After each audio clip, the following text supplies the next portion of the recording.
Huwag tayo magkunwari doon. Kumusta po ba ang barangay ninyo nung panahong matindi ang kampanya laban po sa illegal na droga? Ito po, obserbasyon ko Yung pong barangay namin, San Mariano, San Antonio, Nueva Ecija, at iba pang mga barangay sa aming bayan. Tumino. Ultimo yung mga nakawan ng bibi, nawala Sa totoo lang, ito, umaming kayo o hindi, mga kababayan, umaming kayo o hindi. Kumusta ba ang inyong barangay nung panahon na yon? Opo, sasabihin ko ng diretso to. Opo, didiretsuin ko at kaya nga kayo tinatanong ko.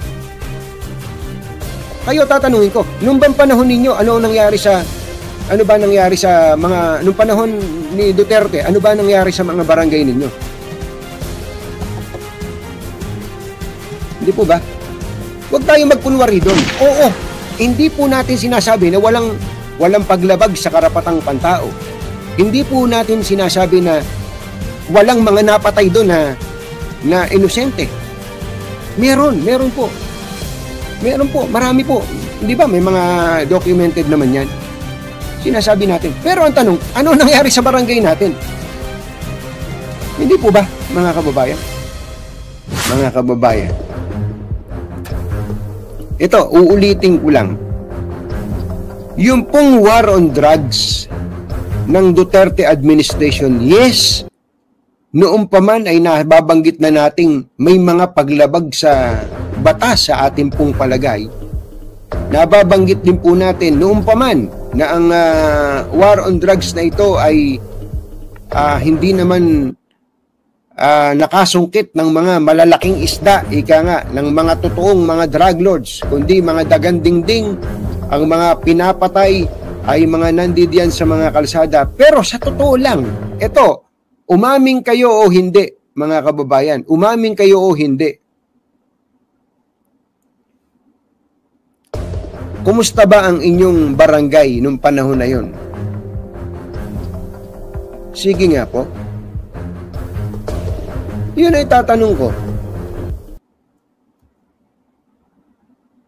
Opo, hindi po yun ang itatanong ko sa inyo. Kumusta po ba yung mga barangay ninyo?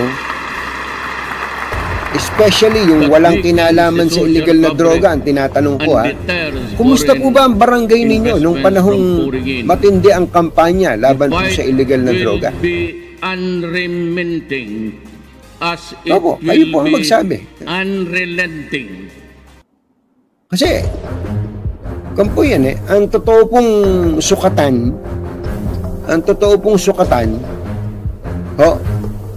ng kung umayos ba ang ating mga pamayanan, umayos ba?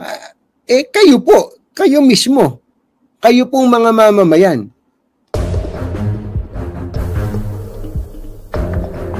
Hindi po ba? Opo, ako sasabihin ko sa inyo, ito po, obserbasyon ko yung pong barangay namin, San Mariano, San Antonio, Nueva Ecija, at iba pang mga barangay sa aming bayan.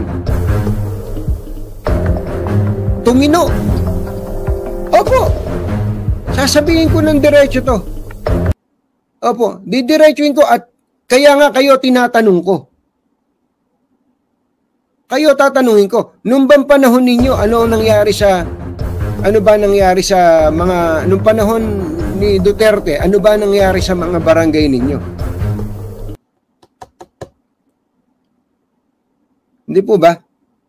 Huwag tayo magkunwari doon. Oo, hindi po natin sinasabi na walang paglabag sa karapatang pantao. Hindi po natin sinasabi na walang mga napatay doon na inosente. Meron po. Meron po, marami po. Di ba may mga documented naman yan? Sinasabi natin. Pero ang tanong, ano nangyari sa barangay natin? Hindi po ba, mga kababayan? Ako, sinabi ko nga sa inyo, yung barangay nga po mismo namin. Yung barangay namin, ulitin ko, barangay San Mariano, San Antonio, Nueva Ecija. Tumino! Ultimo yung mga nakawan ng bibi, nawala Opo. siguro nga, yun ang epekto sa tao ng takot, 'di ba? Natakot pati yung nawalan po ng lakas ng loob ang mga kriminal, ano po, na gumawa ng masama. Lamang ang nangyari po, meron talagang mga paglabag sa karapatang pantao noon. Meron po talaga. Wala tayong narinig noon kundi nanlaban, hindi po ba? Nanlaban. Pero ako kaya nga ganun po yung tanong ko sa inyo eh. Sa inyo ko po itinatanong eh. Mga kababayan, tinatanong ko kayo. Oo, maraming mga paglabag sa karapatang tao. Oo, meron ding mga taong napahamak. Dahil po sa war, kaya nga war on drugs na ito. Pero kumusta po ba barangay nyo? Hindi po ba? Dapat bang makapagkamit ng hustisya ang mga napatay nang wala naman silang kasalanan? Oo naman. Oo naman. Opo.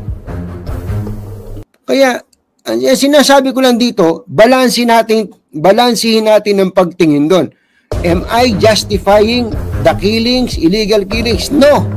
Tinatanong ko lang sa inyo, ano ba ang sitwasyon sa inyong barangay nung panahong yon?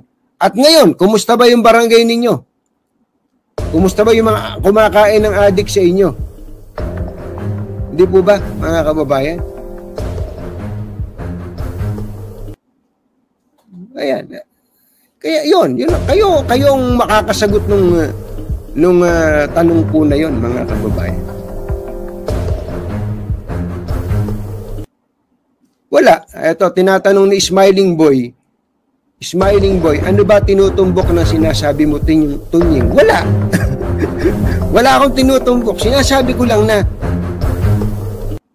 may mabuting nangyari, pero may masama ding nangyari. Di po ba? So, ang point ko lang dito po, mga kababayan, meron talagang masamang nangyari nun. Pero ang tanong, meron bang mabuting nangyari o dinulot doon? Kaya nga kailangan laging dalawa ang pagtingin natin dyan eh. Kaya nga ako, gusto kong malaman kung ito bang sinasabi ni Garme, totoo. Yung ba sinasabi ni Espinido, totoo. Hindi po ba? Yun lang ang gusto ko. Tinatanong nyo, ano ba tinutumbok na sinasabi? Yun lang. Yun lang, mga kababayan. O eto, Liam TV28, DDS ka po pala, Katunying.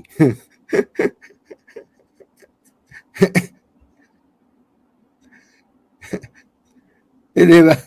Kababayan? DDS ka rin pala, Katunying. Yun ang nangyari sa buhay natin dito sa Pilipinas. Kapag alam niyo po ang naging buhay ko dito, especially ako, babanggitin ko lang as an example yung sarili ko. Halimbawa, meron po akong sinabi na wari baga anti-Duterte, anti-Sara o anti-Digong. Ang sasabihin sa akin, wala kang utang na loob, Tunying. Pagka naman meron akong binanggit na siguro may bahid ng sabihin na nating pag-acknowledge dun po sa mga nagawa ni Pangulong Duterte. Ano po? Ano sasabihin sa akin? DDS ka! DDS ka! Yan ang buhay natin ngayon, mga kababayan. Opo. Yan ang buhay natin ngayon. May masabi kang pabor laban sa kabilang panig.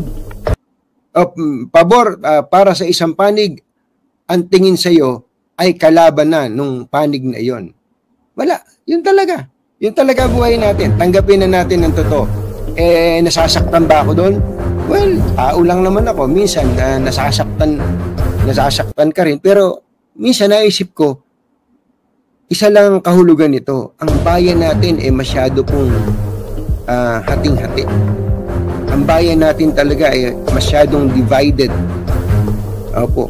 Na kailangan meron ka lang isang papanigan. Hindi pwede yun eh. Hindi po pwede yun eh.